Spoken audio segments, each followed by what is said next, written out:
I know it when I was 6 years old that I am different. Most important thing for me was that my family would accept me and would love me for who I was and who I am. It hurts inside not being you, trying to be everybody's perfect person. So like you can't like be against science. That like I physically exist in the world. Stop doubting what you think you might not have, because everything I didn't know I would have today, I'm in shock. Because at the end of the day, no one can dictate you on what you can do. You have the power to change your life. Foundational alignment is the most rewarding thing that you can give to yourself. Definitely have as many conversations as they're comfortable with. And we need to understand each other. And we need to learn from each other.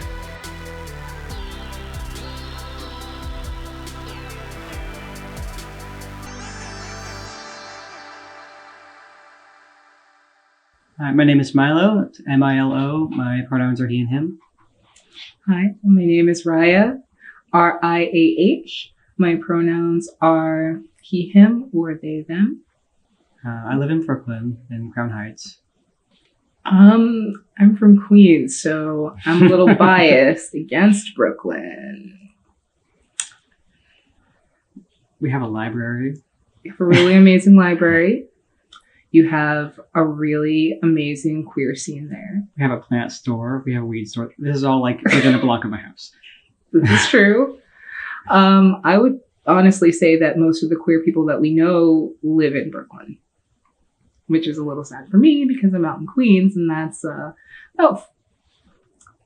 we live about 40 minutes away from each other, even though we live in the same city. Most of the queer people we know live around like a 10-minute bike ride from me. Which makes them about like an hour away from me. And I'm recovering from bottom surgery and I can't ride a bike. I remember that. Wait, is it okay if I tell the story? I think it's fine. Okay. We met at a kink party, and I remember that I was with one of our friends who I just met through this queer group on Facebook. And I think at the time, I don't know if you were dating him then or dating someone who was dating him then. Both? Both. Yeah, there's a lot of queer poly people in Brooklyn, especially. We're all kind of united in this little web of queer, trans, poly people. Yeah, and I just remember being like, who is this quiet guy? Like, I can't hear like anything he's saying above like all the noise and stuff, but he seems like he'd be really cool if I could just like hear what he was saying. And then I just remember like seeing you at like friends' houses and stuff and being like, he's so nice. Like he's always doing like things for other people, and he's like so generous like with his time and his skills. And oh, actually he's like really funny. Like a lot of people don't take the time to like listen to him. But when you do listen to him, he's like really, really, really hilarious. Like your humor is amazing. And then I found out about all the talents and stuff that you have, and I was like, oh my God. So yeah, that's Milo. Like I thought you were really cute and interesting, but like then we like didn't do anything about it for like 6 years. We're shy. We're just like, and we're friends. Mm-hmm.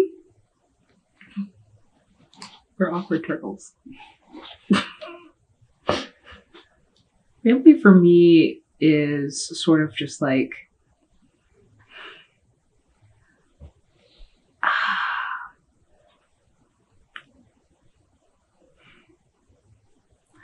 I have a really good relationship with my birth family. So it's definitely that.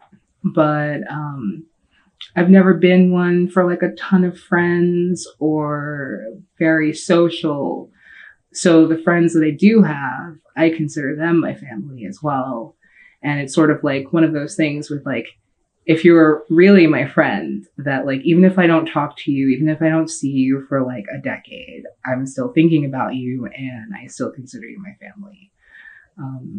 So I don't know if that's definition, but that's what I think about when I think about family. I kind of feel about the same way. There's like a lot of different kinds of family. My parents are here. Mhm. And you seem to be really, really close with your friends. Really tight-knit circle of friends. It's really awesome. I can say that when I met you, I definitely thought you were just very, just very quiet. I didn't think, because you didn't express a lot of opinions openly, just like, oh, maybe he doesn't have thoughts about those things. But it turns out you have a lot of thoughts on a lot of things, and your opinions are always really interesting to hear. And you know so much about like all these different things that I had no idea you knew things about. And yeah, I wouldn't necessarily have known that just from interacting with you once or twice at like a party or something. I don't know, is there anything that you now know about me that you did not think before? I think I'm secretly neurotic. Secretly. I didn't know that you were a sleep talker. Oh no, I am. I have entire conversations in my sleep, usually yelling at someone, usually because they have denied me something or taken something away from me. Last night it was thought someone had kidnapped Milo and put him in some weird like suspended animation tank, and it was very horrifying. I was very happy when I woke up and he was not kidnapped. Advice to someone who's never been in a relationship with a trans individual. That's kind of difficult because I've never been in a relationship with a trans individual. I haven't really been in a ton of relationships, kind of like a lone wolf hermit kind of person. But I would say definitely have as many conversations as they're comfortable with about things that might be triggering for them.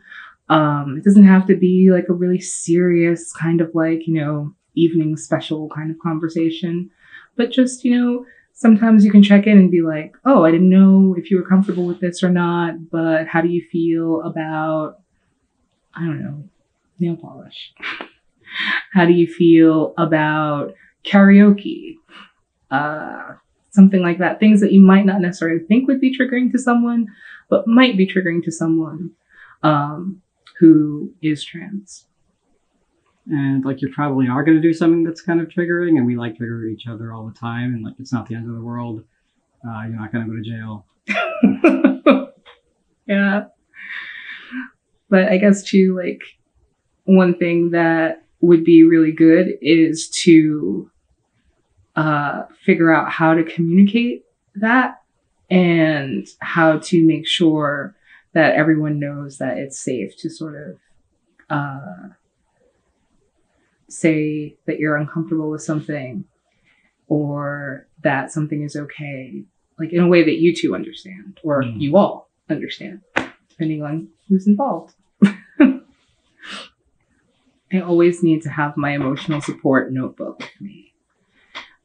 It has to be something that I can write on, even if I don't wind up writing on it. I have to have it. What about you? I feel like I'm boring. I need my wallet, my keys, and my phone. Even if like I'm not going back to, I'm nowhere near my house. I'm like, I don't have my keys to my house. My house is in New York. I'm in Miami. No, that's true. Those are 3 things that you always check for. You're good about it. I'm not so good about it, and that's why I forget things that are important to me sometimes. I once got locked out on a 17th floor balcony when it was 40 degrees out without my shoes. That's terrible. No, well, see, that's never happened to me because I live at home and I can usually call someone for help and be like, please rescue me. Yeah, I had to call the lobby of the building next door to get the phone number of the building I was in. I'm so sorry. That's terrible. Yeah, I guess for me it would be a notebook and a phone so I can request assistance for all the other things that I've probably forgotten. If I could give myself my younger self advice, that's hard because I feel like my younger self would be terrified of me. I was just like, when I was a little kid, I was like super uptight about everything having to be like scientific in the way that you think science is when you're 6. So I've been like, oh, like being trans is against science, but like you can't like be against science. Like I physically exist in the world, so like that's what science is. Like I would like need to find a way to tell my younger self to chill out, but like you can't really tell somebody that they're not going to listen to you. I would have liked to meet little Milo. I think we would have gotten along pretty well. I feel like for me, I was less of the science-ness and more of the repressed Catholic school-ness. But, yeah. I think we would have gotten along. Maybe driven each other a little crazy. Maybe it would have been like an enemies to friends to lovers kind of arc. Kick it anime style.